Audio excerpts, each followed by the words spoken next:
ચાલો દોસ્તો, diploma civil same 3 ની અંદર આવતા એક સરસ થિયોરિટિકલ સબ્જેક્ટ કન્સ્ટ્રક્શન ટેકનોલોજીના મોસ્ટ આઈએમપીની અંદર મોસ્ટ આઈએમપીની વાત કરવાના છીએ. ચેપ્ટર વાઇઝ તમને આઈએમપી આપું છું દોસ્તો. આટલું વ્યવસ્થિત તૈયાર કરી જશો, ઓન એન એવરેજ પેપર જે રેગ્યુલર બનતું હોય છે એવું જ પેપર જો આવ્યું તો 50+ માર્ક્સ આવી શકે છે.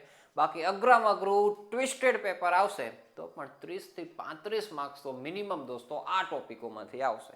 એવા સરસ ટોપિકો તમને અહીંયા છે સજેસ્ટ કરું છું. તો સૌ પ્રથમ દોસ્તો, જે ફર્સ્ટ આપણું ચેપ્ટર છે એમાંથી તમારે different types of civil engineering સ્ટ્રક્ચરના નામ લખતા આવડવા જોઈએ.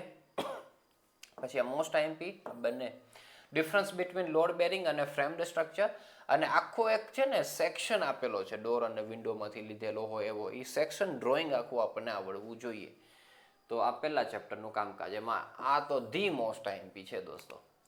ચેપ્ટર 2 ની અંદર ફાઉન્ડેશનની ડેફિનેશન તૈયાર કરો, એના પર્પસ તૈયાર કરો. અલગ અલગ ટાઈપના ફાઉન્ડેશનને એનલિસ્ટ કરતા આવડવું જોઈએ, નામ લખતા. સેલો અને ડીપ ફાઉન્ડેશનનો ડિફરન્સ તો મોસ્ટ આઈએમપી છે. પછી સેલો ફાઉન્ડેશનની અંદર એના ટાઈપ્સ છે, combine footing, strap footing, raft foundation. એ ડિટેલમાં નામ આપીને એક્સપ્લેન કરવાના તમને કહેતા હોય છે, તો એ તૈયાર કરો. પછી દોસ્તો અંડર રિમ્ડ પાઇલ તૈયાર કરો, આખું વ્યવસ્થિત. કન્સેપ્ટ આખું એનું કન્સ્ટ્રક્શન પ્રોસિજર પણ આપેલી છે. કેસનની ડેફિનેશન અને એના ટાઈપ્સ તૈયાર કરો. કોફરડેમની ડેફિનેશન અને ટાઈપ્સ તૈયાર કરો. પછી આ બંનેનો ડિફરન્સ એ મોસ્ટ આઈએમપી છે દોસ્તો. અને ફેલર ઓફ ફાઉન્ડેશન્સ, પ્રિકોશન્સ અને રિમિડિયલ મેઝર્સ પણ દોસ્તો આઈએમપી છે. એના પછી દોસ્તો મેસનરી અને કોન્ક્રીટમાં મેસનરી પોર્શનની આપણે વાત કરીએ તો બે પાર્ટમાં ડિવાઈડ થયેલું છે. એમાં પહેલો પાર્ટ વિશેષ આઈએમપી છે બીજા પાર્ટ કરતાં. ડેફિનેશનમાં stretcher, header, bond, bat, queen closer, king closer, frog, આ ડેફિનેશનો તૈયાર કરો. બાકી તો બહુ બધી આપેલી છે, પણ આ મોસ્ટ આઈએમપી છે. Enlist various bonds used in brick masonry, most IMP છે. બધાના નામ લખતા આવડવા જોઈએ. અને પછી ડિટેલની અંદર દોસ્તો આપણે ઇંગ્લિશ બોન્ડ અને ફ્લેમિશ બોન્ડ, આ બે બોન્ડ ડિટેલમાં તૈયાર કરજો વ્યવસ્થિત, બધી સ્કેચ સાથે. સ્કેચમાં તમને 1 બ્રિક થિક વોલ માટેની ફિગર આપેલી છે, 1.5 હોય, 2 બ્રિક્સ હોય, બધી ફિગરો પણ તૈયાર કરજો. સીધી સ્કેચ પણ તમને પૂછી શકે છે. પછી દોસ્તો એ બંનેનો ડિફરન્સ પણ મોસ્ટ આઈએમપી છે. પછી ક્લાસિફિકેશન ઓફ સ્ટોન મેસનરી, જે એક રબલ ટાઈપની છે ને એક એસ્લર છે, એના નામ બધા લખવાના. પછી દોસ્તો સ્ટોન અને બ્રિક મેસનરીનો ડિફરન્સ, એ પણ મોસ્ટ આઈએમપી છે. પછી વોટર સિમેન્ટ રેશિયો, હવે અહીંથી દોસ્તો છે કોન્ક્રીટ પોર્શન શરૂ થાય છે. વોટર સિમેન્ટ રેશિયોની short note. Production of concrete દોસ્તો 7 સ્ટેજની અંદર પ્રોડક્શન થાય છે. એમાં પહેલું સ્ટેપ આવે છે બેચિંગ માપણી કરવાની બધા ઇન્ગ્રેડિયન્ટ્સની. બેચિંગથી શરૂ થાય દોસ્તો, અને છેલ્લું સ્ટેપ આવે ક્યોરિંગ, પાણી છાંટવાનું. એના વિશે શોર્ટ એન્ડ સ્વીટમાં તમને લખતા આવડવું જોઈએ, ક્યારેક પૂછી શકે ક્વેશ્ચન, બરાબર. પછી એડવાન્ટેજ અને ડિસએડવાન્ટેજ ઓફ કોન્ક્રીટ. સ્પેશિયલ કોન્ક્રીટના નામ ખાલી યાદ રાખો, બહુ બધા આપેલા છે ડિટેલમાં તૈયાર દોસ્તો, જવા દેવાય, ખાલી નામ યાદ રાખી લેવાય.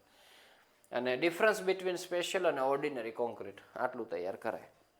ચાલો, સ્કેફોલ્ડિંગ અને ફોર્મવર્કમાં સ્કેફોલ્ડિંગની ડેફિનેશન, કમ્પોનન્ટ પાર્ટ્સ દોસ્તો આ બંને મોસ્ટ આઈએમપી છે. સ્કેચ સાથે તૈયાર કરજો ભાઈ. ટાઈપ્સ ઓફ સ્કેફોલ્ડિંગ પણ મોસ્ટ આઈએમપી છે દોસ્તો. બધાના નામ આવડવા જોઈએ ને. એક્સપ્લેન વિથ સ્કેચમાં 1 થી 4 નંબરના વ્યવસ્થિત તૈયાર કરવાના છે સ્કેચ સાથે ડિટેલમાં. પછી રિક્વાયરમેન્ટ ઓફ ગુડ ફોર્મવર્ક, એટલે આ ચેપ્ટર પૂરું. એટલે આવા ચેપ્ટરો પહેલા તૈયાર કરાય કે આ મેં 4 ક્વેશ્ચનો આપેલા છે, એમાંથી 2 ક્વેશ્ચનો તો હોવાના જ, સમજ્યા? એટલે એ પહેલા તૈયાર કરાય. આમાં આવડું તૈયાર કરો ત્યારે થોડીક વસ્તુ પૂછે, એના કરતાં આ સારામાં સારું ને. બિલ્ડિંગ આઇટમ્સની અંદર પ્લાસ્ટર છે, પોઇન્ટિંગ છે, dampness, anti termite, grouting, shortcut, બધી અલગ અલગ આઇટમો આપેલી છે. એમાં પ્લાસ્ટરની definition, purpose, requirement of good plaster ને ડિફેક્ટ્સ ઇન પ્લાસ્ટરિંગ તૈયાર કરાય. આમાંથી કોઈ ક્વેશ્ચન આવી શકે. પોઇન્ટિંગની દોસ્તો ડેફિનેશન અને ટાઈપ્સ બધે સ્કેચ સાથે તૈયાર કરજો. ડિફરન્સ પ્લાસ્ટર અને પોઇન્ટિંગ ક્યારેક એમ પૂછી નાખે છે. ડેમ્પનેસના કોઝ એની effect, material used for damp proofing, anti termite, આ બધા મોસ્ટ આઈએમપી જ છે બધા.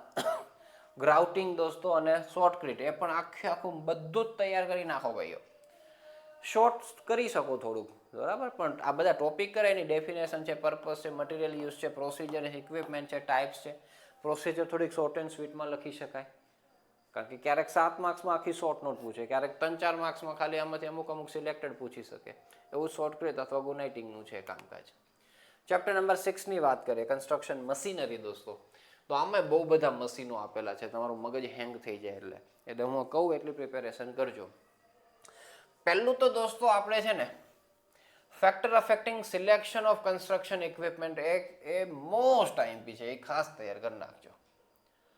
પછી એવો ક્વેશ્ચન પૂછી શકે કે ભાઈ આપણે કન્સ્ટ્રક્શનની અંદર આ મશીનરીઝનો ઉપયોગ કરીએ છીએ તો એના ફાયદા શું થાય છે, બેનિફિટ શું મળે આપણને, તો એ વિચારીને લખવાનું છે. આમાં આપેલું નથી કે મશીનથી દોસ્તો આપણે કામ કરીએ તો કામ ઝડપથી થાય, મશીનથી કામ કરીએ તો સારું એક્યુરેટ કામ થાય, મશીનથી કામ આપણે કરીએ દોસ્તો તો ઝડપી કામ થાય, એક્યુરેટ કામ થાય. બીજું આપણે શું લખી શકીએ, ઝડપી થાય, એક્યુરેટ કામ થાય. ઓકે, હા. પછી છે ને ઊંધું વિચારવાનું કે અમુક કામકાજો હ્યુમનથી પોસિબલ જ નથી, લોંગ લાસ્ટિંગ ટાઈમ લઈ જાય એવા કામકાજ હોય તો હ્યુમનથી કરવામાં આવશે, એના કરતાં મશીનથી કરશું તો ઝડપથી થશે. આ જ વસ્તુ પાછી લખવાની, ઝડપથી થશે, પણ હ્યુમનવાળું લિમિટેશન્સ લખીને લખવાની, બરાબર. પછી માણસને આપણે કામ કરાવવું હોય તો આપણે શિફ્ટ વાઇઝ કામ કરાવવું પડશે ને, વચ્ચે છૂટીઓ રાખવી પડે. માણસને લગ્ન પ્રસંગો આવે, આ બીજા પ્રસંગો આવે, બીમાર પડે. મશીનમાં એવું કાંઈ થવાનું છે, મશીન સતત કામ કરતું રહેશે. આ બધી વસ્તુઓ લખવાનું, એના એડવાન્ટેજ. પછી મશીનથી કામ કરો, પ્રોજેક્ટ જલ્દી પૂરો થાય દોસ્તો તો કન્સ્ટ્રક્શન કોસ્ટ ઓછી આવે. બાકી જેમ આપણો પ્રોજેક્ટ લાંબા થાય કન્સ્ટ્રક્શનના એમ કોસ્ટ વધતી જાય. આ બધું છે. પછી આ ઓલ ઓવર બીજી રીતના પણ કન્સ્ટ્રક્શન કોસ્ટ આપણી ઘટે, કારણ કે લેબર લગાડીએ, લેબરને સમય વધારે લાગે, એના કરતાં મશીન લગાડશું તો ઓછા સમયની અંદર, ઓછા ખર્ચની અંદર કામ પતી જશે.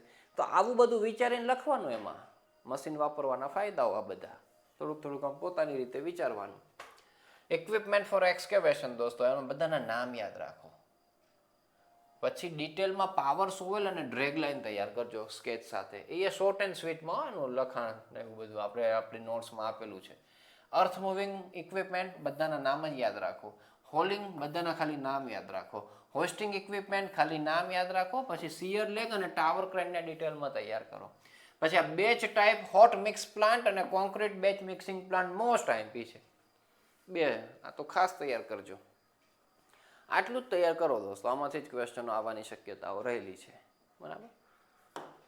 એના પછી બિલ્ડિંગ મેન્ટેનન્સની વાત કરીએ તો causes of failure of structure, purpose of maintenance, types of maintenance work, maintenance report અને ડિફેક્ટ્સ ઇન બિલ્ડિંગ. આમાંથી જ ક્વેશ્ચનો બનશે. એમાં પર્પઝ તો મોસ્ટ આઈએમપી છે અને ટાઇપ્સ પણ મોસ્ટ આઈએમપી છે. ચેપ્ટર નંબર 8 સેફ્ટી મેઝર્સની આપણે વાત કરીએ તો causes of accident in construction, safety equipment, safety measures for excavation, safety measures during masonry work અને safety measures for demolition of a building. આ તૈયાર કરાય. આમાંથી કોઈ ક્વેશ્ચન દોસ્તો આપણે બની શકશે. ઓકે, ચાલો. હવે કોઝિસ ઓફ એક્સિડન્ટ આપણે વાંચ્યું ના હોય તો એ લખતા આવડવું જોઈએ ને, એક્સિડન્ટ શેના કારણે થાય છે. ચેપ્ટર નંબર 9ની દોસ્તો આપણે વાત કરીએ તો અહીંયા જરાક ધ્યાન આપજો દોસ્તો. આનો કલર આપણે ચેન્જ કરવો પડે તો અહીંયાથી શક્ય છે કલર ચેન્જ કરવાનું. ચલો લાઈવમાં મને કામકાજ બતાવીએ.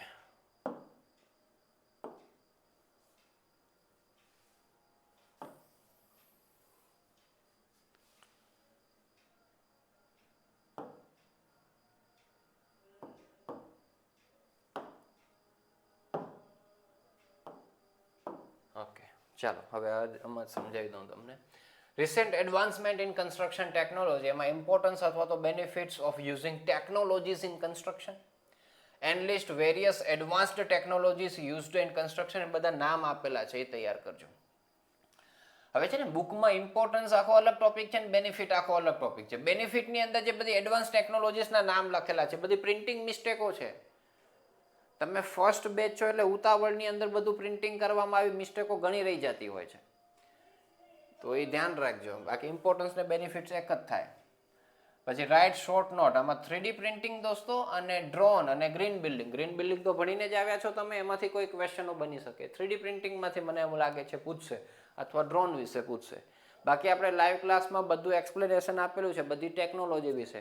એ લાઈવ ક્લાસ એક વખત ભણી ગયા એટલે ખબર હોય દિમાગમાં કે અચ્છા આ વસ્તુ આ છે, આ વસ્તુ આ છે, તો એના કદાચ ક્વેશ્ચન આવી જાય તો એના વિશે લખી શકીએ આપણે, બરાબર. તો આવી રીતના દોસ્તો આ છે આઈએમપી. તો આટલું વ્યવસ્થિત તૈયાર કરજો, તમને વાંધો આવશે નહીં.